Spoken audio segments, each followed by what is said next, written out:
What if your mother's biggest secret turned out to be the key to your own identity? Jessica Rossi works double shifts as a waitress, saving every penny for her mother's treatment. One night, a billionaire walks into her diner with the same rare tattoo her mother has, a red rose with thorns forming an infinity symbol. When he asks her mother's name, Jessica's life is changed forever. Stay with Jessica as she uncovers decades of secrets, betrayal, and love, and decides if she can forgive the past to reclaim her future. I've been a waitress long enough to memorize the smell of exhaustion. It clings to me, the scent of burnt espresso, cheap sanitizer, and survival. I work doubles at the Empire Diner on 7th Avenue, saving every dollar for my mother's treatment. Mom's name is Julia Rossi, and she's the kind of woman who never complains, even when pain turns her voice to a whisper. Her illness has drained us, but she keeps smiling, keeps saying, "Jessica, you're my greatest reason to breathe." That night, I almost didn't take the shift. I was bone-tired, my feet swollen, and my head spinning from juggling 2 jobs. But something fate, instinct, maybe just bad timing, pushed me to stay. At 10:42 p.m., the door opened, and Adrian Keller walked in. You know the type. Sharp suit, unbothered confidence, the kind of presence that makes people move aside without a word. The whole diner seemed to shrink around him. Even the chatter paused. Billionaires don't usually eat in diners, not unless they're hiding from something. He sat at table 9, the corner booth with the flickering light, and ordered a black coffee, no sugar, no cream. His voice was calm but heavy, like he carried a secret even his money couldn't buy silence for. When I reached to pour his coffee, I noticed it. A tattoo. A red rose with thorns curling into an infinity symbol. My hands froze midair. My heart stuttered. Mom had that exact same tattoo, same design, same placement on her wrist. She always told me it was a souvenir from her wild youth, nothing more. But I'd seen the way she covered it when anyone looked too long. And before I could stop myself, I said softly, "Sir, that tattoo. My mom has the same one." The coffee cup slipped from his hand and shattered on the floor. For a moment, all I could hear was the sound of glass scattering and my own heartbeat. Then he looked up at me, eyes wide and haunted. "What's your mother's name?" he asked. "Julia Rossi," I whispered. His face drained of color. His lips trembled. And in that instant I knew, whatever story my mother had buried, this man was part of it. I got home that night with my head spinning, the shattered glass in the diner still echoing in my ears. Mom was sitting on the couch, wrapped in her shawl, knitting quietly as if nothing had happened. "Mom," I began, my voice trembling. Do you know a man named Adrian Keller?" She froze. The knitting needles paused midair. Her eyes flicked up, and for the first time in my life, I saw fear there. "Jessica, where did you hear that name?" she asked carefully, her voice low, almost measured. I swallowed hard. "At the diner tonight. Mom, he has the same tattoo as yours. The red rose with thorns, infinity symbol." He asked me her name. He seemed shocked. Mom's hands shook slightly as she set the knitting aside. She pulled her shawl tighter around her shoulders. For a long moment, she said nothing. Then she whispered, almost to herself, "I never wanted you to know." "Know what?" I pressed, my heart hammering. "Mom, what is going on?" Her eyes filled with tears, but she blinked rapidly, trying to fight them back. "Jessica, years ago, before you were born, I made a mistake. One that changed lives more than just mine. That tattoo, it wasn't just a memory of youth. It was a promise I couldn't keep." I sat down heavily, my stomach twisting. "A promise? Mom, what promise?" She looked at me, and in that gaze I finally understood. This wasn't about a tattoo. This was about a secret life, hidden loves, and a truth that had been buried for decades. "Jessica." "Adrian Keller," she said slowly, as if saying the name aloud burned her. He is connected to that promise." "To you?" to all of this. And it's why he came tonight. I couldn't breathe. My mother's voice trembled, but her eyes were steady. You're not just my daughter, Jessica. You're the daughter he never knew he had. The world tilted. My mother's illness, our quiet life, every struggle I thought was ordinary. Suddenly, everything felt like a fragment of a much larger story. You mean, I whispered, my voice barely audible. He's my father? Mom nodded, tears spilling freely now. He didn't know. I thought it was safer for you, for everyone, if it stayed hidden. But he knows now. And he's been searching, Jessica. He's searching for you. I sank onto the couch, stunned.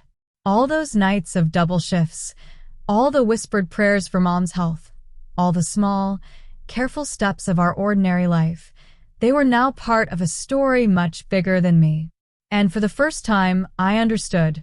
This wasn't just about a tattoo. It was about truth, family, and a love complicated enough to stay buried for decades. The next morning, I was still reeling. The city outside my tiny apartment felt different, colder, sharper, like it had been holding its breath and was finally exhaling. My mother moved around the kitchen quietly, humming a soft tune, but I could see the tension in her shoulders. Then my phone rang. The name on the screen made my stomach drop. Adrian Keller. I stared at it for a long moment, frozen. Should I answer? Could I? After everything I'd just learned, what words could I possibly say? But the ringing continued, urgent, insistent. Finally, I pressed the green button. Jessica Rossi? His voice was calm, controlled, but underneath it, I sensed something fragile, almost desperate. Yes, this is she. I managed to say, my own voice barely a whisper. My name is Adrian Keller, he said, and I swallowed hard. I believe we need to meet. Tonight. At my office. I need to explain everything to you about your mother and about you. I laughed, a short, hollow sound. Explain? You mean you just drop into my life like some stranger, and now you want to explain everything? His voice softened. I'm not a stranger. And I know this is sudden. But Jessica, I wasn't able to know. I couldn't know. Until tonight. Please trust me. I didn't trust him. How could I? My mother had hidden this secret all my life, and now this man, a billionaire of all things, was calling me as if he had the right to step into our world. Fine, I said finally, trying to keep my voice steady. I'll come. But just so you know, I'm not a child. I don't need you to fix my life. I wouldn't dream of it, he replied softly. That night, the cab ride to his skyscraper felt like a journey into someone else's universe. Glass towers, neon reflections, the hum of the city below. Everything was so alien. I had spent my life serving coffee and wiping tables, and now I was walking into a billionaire's world because of a tattoo. His office was on the 52nd floor. Floor-to-ceiling windows framed the skyline, but all I could see was the man standing behind a sleek desk, waiting. He looked smaller than I expected. Vulnerable. Human. Jessica, he began. Once I'd closed the door, I need to tell you the truth. About your mother. About us. About you. I crossed my arms, trying to steel myself. Go on, I said, though my voice wavered. He took a deep breath, and then everything spilled out. Decades of love, betrayal, a secret affair that had ended too soon, and a promise that had been broken but never forgotten. My mother had been in love once, fiercely, impossibly, and I was the living proof of that love. I felt my knees weaken. The life I thought I knew, the struggles, the small victories, the quiet desperation, all of it was now tied to a man I had never met, yet whose blood ran through me. And for the first time, I realized something terrifying and thrilling. My world had just been rewritten. I got home that night with my head spinning, clutching the elevator railing as if it could steady my entire life. The city lights stretched below me, endless and unforgiving, but I barely noticed them. My world had already shifted. Nothing could look the same again.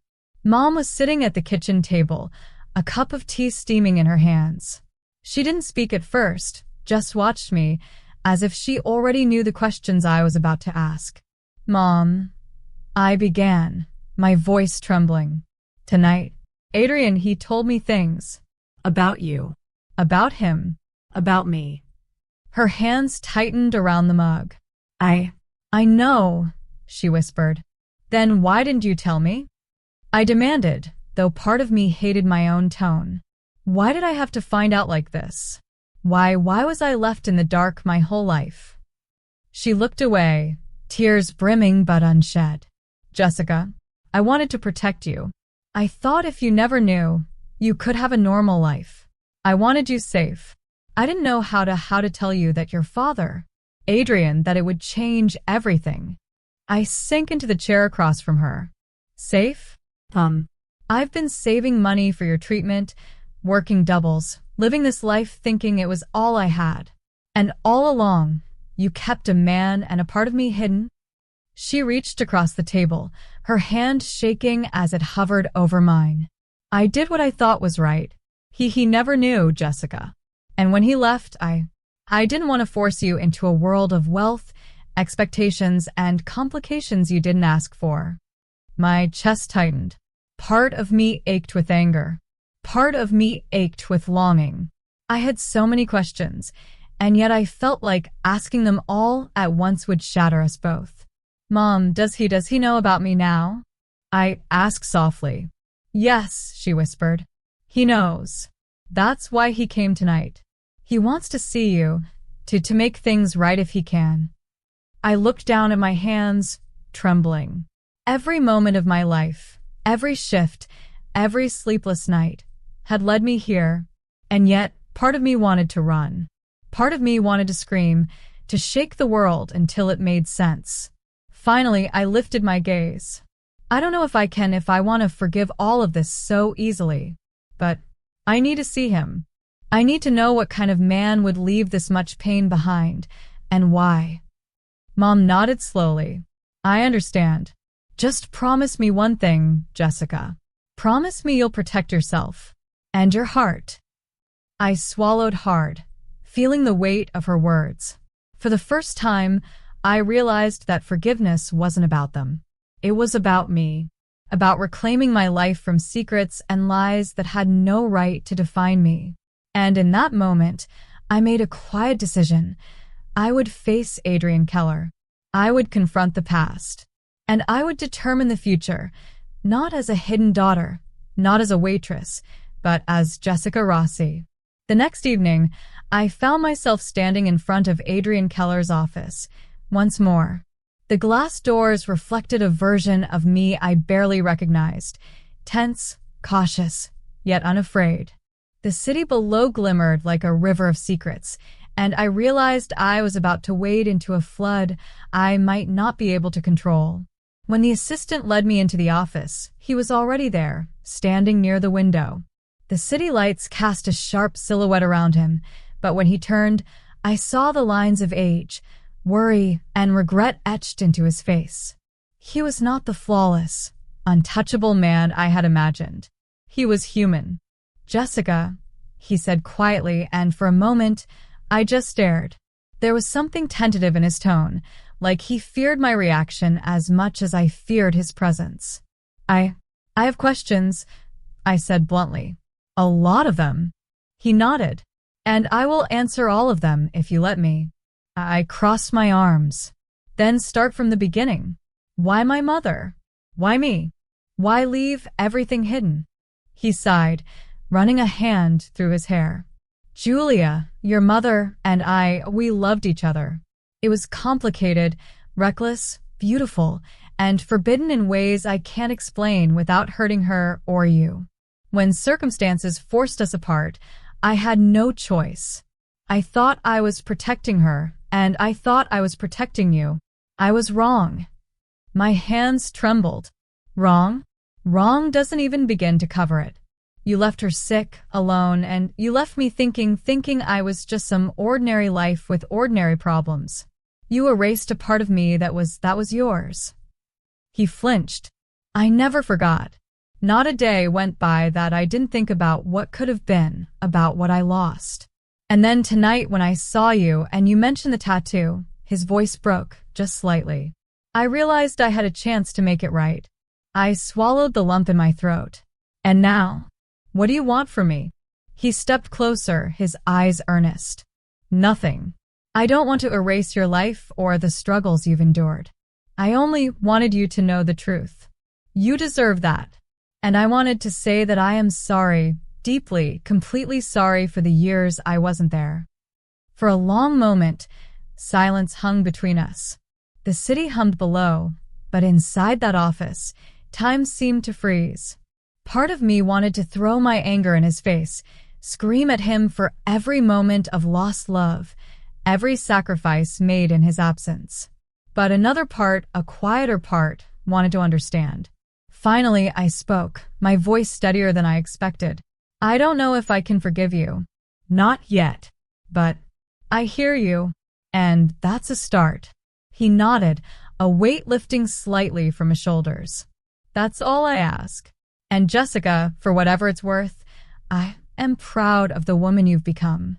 Strong, determined, fearless. Your mother would be proud, too. I closed my eyes for a second, letting the words sink in. For the first time, I realized that knowing the truth, however messy, however painful, was not the same as healing. But it was the first step toward reclaiming my story. The next few days were a whirlwind.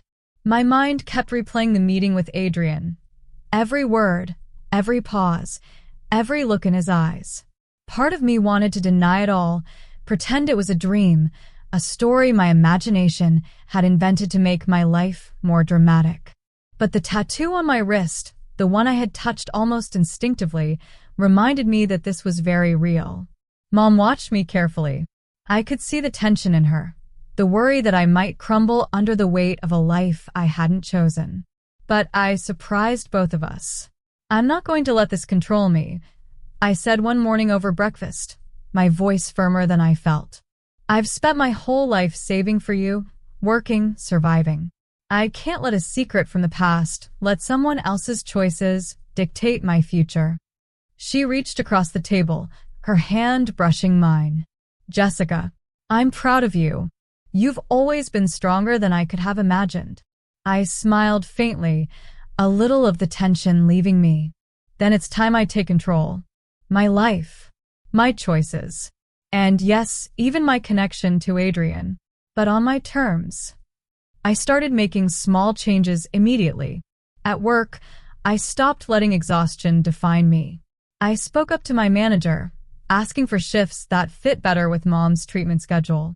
I began researching options to expand my skills, thinking about what I truly wanted, not just what circumstance forced me to do. And slowly, I started to see Adrian differently. Not as a stranger, not as the man who had been absent for decades, but as someone who now had no power over me, someone who could only explain, apologize, and hope I chose to forgive.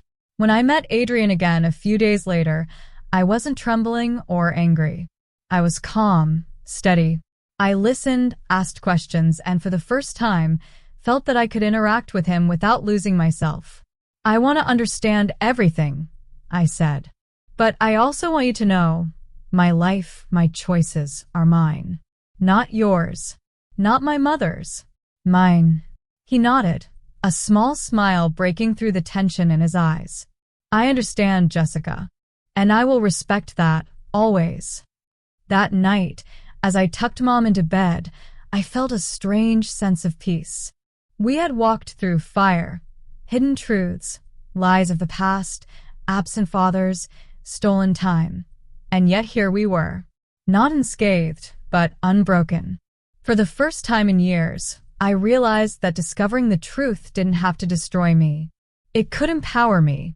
And I decided right then, I would carry this story, this legacy, not as a burden, but as a proof of our resilience. It was a quiet Sunday afternoon when Mom and I finally sat down to talk, really talk. No distractions, no interruptions, just the two of us. Sunlight filtered through the kitchen window, casting long shadows across the floor, and I felt like the weight of years was pressing us into that small room. "Mom," I began softly, "I need to understand everything. Not just Adrian, not just the tattoo, all of it. Your choices. His choices. Mine." She nodded, hands folded in her lap. Her eyes were full of tears, but there was also a strength there, the kind of strength that had carried us both through sickness, poverty, and lies. "Jessica," she said, voice trembling, "I loved him, and I loved you, but the world, it wasn't kind to people like us. I thought hiding the truth would protect you. I thought keeping you safe meant keeping you in the dark." I shook my head, emotions twisting inside me. "But Mom, hiding it didn't protect me. It didn't stop me from working double shifts, from worrying every night if you'd be okay. You tried to protect me, but in the process, you hid a part of my life that was mine to know." Her hands gripped mine suddenly, and she whispered, "I know. And I'm sorry, Jessica. I am so sorry." We sat in silence for a moment, and then she looked up, eyes shining with resolve. "But I need you to hear this too. Adrian never stopped loving us. He left not because he didn't care, but because he thought it was the only way to keep us safe. He made mistakes, terrible mistakes, but he's not the villain you might think he is." I let her words sink in. My anger still lingered, yes, but beneath it I felt something else. Understanding. Complexity.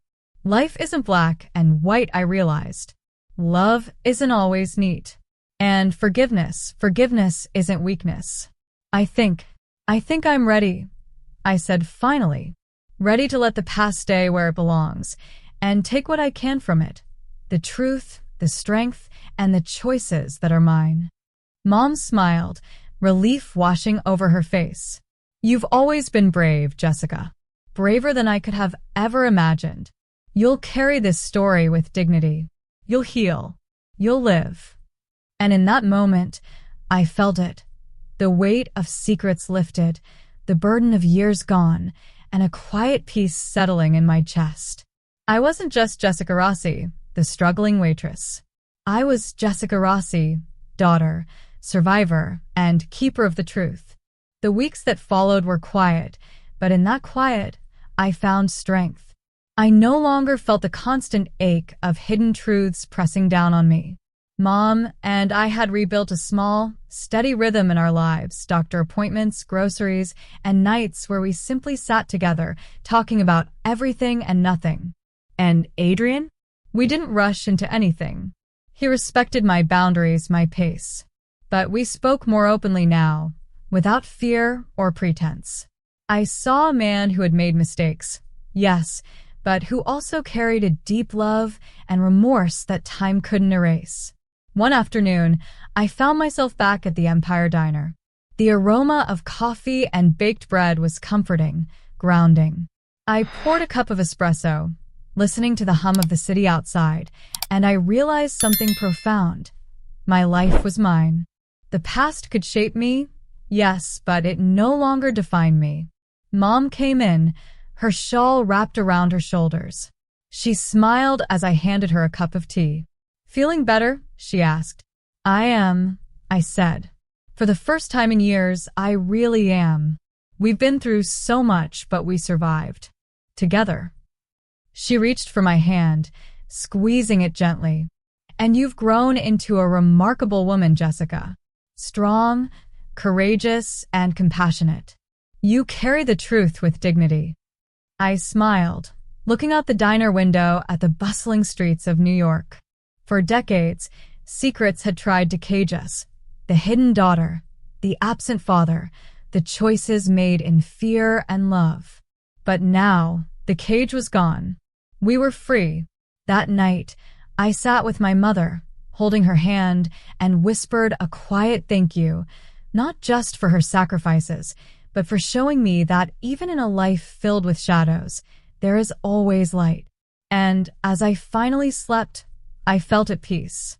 The truth had been revealed, the past acknowledged, and for the first time, I could look forward to a life reclaimed, to choices fully my own, and to the love of a mother whose courage had saved me in more ways than one.